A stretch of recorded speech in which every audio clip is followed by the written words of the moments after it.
Kan silap Ustazah, kalau dalam ceramah tu Ustazah kena bagi tahu. Dia bukan minta izin, dia memberitahu. Bang ingat hari Sabtu ni saya ada nak keluar dengan kawan saya. Bila minta izin? Tak, ni minta izin lah, ni tu bukan minta izin, tu bagi tahu. Ramai pula yang sengih. Macam sama je muslimat dirahmati Allah.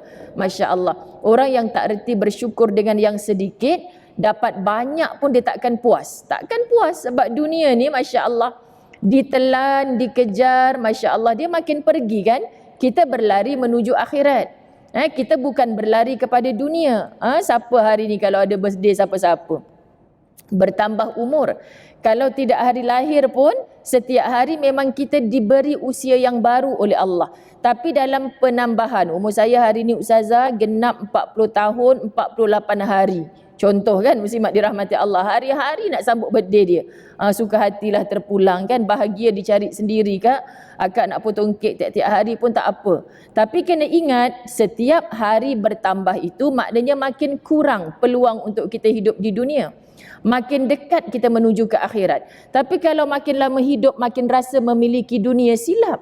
Seorang yang makin hidup, makin rasa dekat dengan akhirat, dia kaya raya, dia punya segala, tapi tak menjadikan dia jauh kepada Allah. Bahkan menjadikan dia makin dekat kepada Allah. Khadijah Al-Kubra juga orang kaya, tapi muslimat dirahmati Allah, datang saja seruan La ilaha illallah Muhammadur Rasulullah, semua kekayaannya untuk itu. Tapi orang kaya Al-Madaniyah ni jangan pula lepas ni kunci kereta bagi kat Ustazah, kunci banglo bagi kat Ustazah. Kan terlebih bahagia Ustazah, cancel semua kelas tempat lain, mai datang sini hari-hari. Bukan macam tu, sebab kita ada rumah nak kena bayar tiap-tiap bulan. Anak kita masa depannya macam mana. Cuma jangan kita pegang masa depan tu. Sebab masa depan tu adalah milik Allah. Merancang tak salah. Tapi jangan melampau-lampau sampai kerja hari ni semua tak selesai. Muslimat dirahmati Allah, Allah dah bagi dah aturan kepada kita. Sebab itu bila wanita kaya raya seperti Khadijah diberi contoh kepada kita, orang yang lebih tinggi kedudukannya daripada sang suami, dia tak menjadikan takabur itu sebagai sifat dalam hidupnya. Tetapi Masya Allah, kat pejabat aku orang pertama, suami dispatch je. Tapi balik rumah suami aku tetaplah sebagai seorang suami. Nak buat keputusan apa pun bincang dulu dengan suami. Mentang-mentang nak pergi holiday hujung tahun ni duit kita tak payah tanya. Muslimat dirahmati Allah. Mentang-mentang duit kapal terbang semua kita yang bayar, kita tak payah tanya. Kena tanya. Kan sebab orang perempuan ni bak kata orang lelaki dia memang tanya je Ustazah, tapi balik-balik keputusan dia pula. Kan? Oh macam tu ya. Maksudnya dia bukan minta izin tapi dia memberitahu. Kemarin kot saya baru sembang, Ustaz Azwan ada semua kan, Masya Allah sembang. Tiba-tiba seorang lelaki ni bagi tahu. Kan silap Ustazah, kalau dalam ceramah tu Ustazah kena bagi tahu. Dia bukan minta izin, dia memberitahu. Bang ingat hari Sabtu ni saya ada nak keluar dengan kawan saya. Bila minta izin? Tak, ni minta izin lah, ni tu bukan minta izin, tu bagi tahu. Ramai pula yang sengih. Macam sama je muslimat dirahmati Allah. Tapi bicara tentang kepribadian isteri salihah, saya pun tersentak juga. Memang betul sebab dah banyak tahun dah dengar. Oh dia memberitahu mentang-mentang abang tak payah risau apa. Kawan I datang ambil kat rumah, duit belanja semua dah settle. Mentang-mentang dia tak minta duit suami dia, dia rasa semua benda settle. Suami terpinga-pinga. Aku baru nak cakap hujung minggu ni nak ajak pergi ziarah orang sakit. Adalah urusan-urusan dia tanpa perbincangan. Oh itu bukan minta izin, itu memberitahu. Maka suami dulu kini selamanya menjadi kaku, tak berfungsilah sebagai suami. Maka kita pula yang canang-canang, ada je Ustazah tapi macam tak ada. Dah kita tak fungsikan dia. Kita kena faham kaedah ar-rijalu qawwamuna 'alan nisa. Lelaki itu berfungsi, suami itu berfungsi sahabat-sahabat. Tapi kadang-kadang awal-awal kahwin 5 tahun pertama, tak apalah bang ni saya buat. Tak apalah bang ni saya buat. Yang ni abang duduk diam-diam, biar saya bayar. Anak hantar sekolah swasta bang. Saya tak mampu ni, kita mula kahwin dulu kan dah cakap anak sekolah kebangsaan. Anak orang lain boleh je yuran RM500. Bukan nak minta duit abang pun, saya bayar. Oh semua saya bayar. Lepas 10 tahun baru kita datang penat. Semua saya, abang tak sedar ke? Suami pening. Dulu bukan kau kata saya bayar.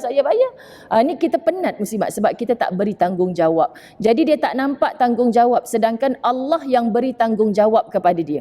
Subhanallah, rendahkan sikit ego kita. Ada rasa malu di situ, malu dengan siapa? Malu dengan Allah kerana tanggungjawab mereka menafkahi seolah-olah kita merampas dulu.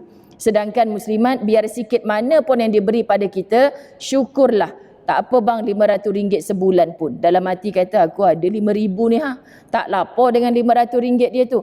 Tapi jangan pernah memperlekeh. Setakat RM500 tu tak payahlah bang, saya RM5,000 ada. Memang dia akan tak payah bagilah, dia ada RM5,000. Jadi daripada awal lagi kadang-kadang kita dah buat silap, muslimat. Itu wanita kaya sebagai contoh. Kemudian Fatimah Az-Zahra. Kalau kita kata ustazah asyik cakap pasal orang kaya je, ada juga contohnya wanita miskin. Fatimah Az-Zahra diperhatikan oleh ramai lelaki. Siapa yang tak mahu dengan anaknya Nabi, puteri kesayangan pula. Masya Allah, Fatimah dia melihat dengan mata sendiri daripada usia kecil bagaimana Nabi Muhammad sallallahu alaihi wasallam disakiti oleh orang sekeliling. Kan Nabi sallallahu alaihi wasallam dalam kerja dakwahnya, sebab Fatimah antara yang bongsu, maka dia perhati susah bapa aku ni dalam kerja dakwah ni. Kalaulah Rasulullah mahu, ada ramai orang-orang kaya ingin melamar Fatimah. Tapi kenapa dipilihnya Saidina Ali yang tak punya harta? Kerana Muhammad sallallahu alaihi wasallam mengambil Saidina Ali duduk di dalam rumahnya, dan sudah pasti Saidina Ali antara orang yang sebiji copy paste Rasulullah dari segi akhlak. Cukuplah agamanya mantap, cukuplah akhlaknya hebat, pasti dia akan memberi bahagia kepada Fatimah. Masya Allah, kalau orang sekarang kita cakap macam ni, bukan nak makan akhlak dia pun ustazah, bukan nak makan agama dia pun. Habis tu anak saya nak makan pasir. La ilaha illallah Muhammadur Rasulullah. Agama ni akan beri faham kepada orang lelaki, macam mana susah pun kamu wajib menafkahi. Kaya raya bagaimana tapi tak faham tanggungjawab dari segi agama, tidak menafkahi sahabat. Biar disindir, dihina oleh isteri sendiri. RM500 bang, baik tak payah. Dia tetap bagi. Dia tak ambil kesempatan, bagi RM500 pun tak bersyukur ustazah, sekarang saya langsung tak pernah bagi. Lantak dia lah, pakailah duit gaji dia sendiri. Tak boleh muslimat, biar dihina, dicaci kadang oleh isteri sendiri. Tapi ini je lah kemampuan aku ya Allah, aku akan bagi terus. Dan itu mungkin tahun pertama kita kahwin ketika gaji kita kecil. Lepas 10 tahun kita dah naik pangkat, gaji dah besar, takkan masih RM500 lagi. Sebab bukan gaji kita je besar wahai suami, ketika itu isteri kita pun makin besar. Jadi bajunya bukan saiz S lagi kan. Mesti yang kena mahal sikit, saiznya triple XL, macam itulah. Jadi kalau sama je, alah dulu awak diam je dapat RM500. Sekarang semua benda dah naik bang. Takkanlah gaji abang pun dah naik. Takkan sama macam dulu. Saya bukan pakai saiz L lagi, tapi saya dah pakai saiz triple XL dah. Contoh muslimat. Jadi perkara inilah keadilan yang kita tak nampak. Konon-kononnya dulu 500 duduk diam je, syukur je. Sekarang 500 tak adil. Tak, bukan cerita macam tu. Jadi kita kena meletakkan, adil tu meletakkan sesuatu pada tempatnya. Subhanallah.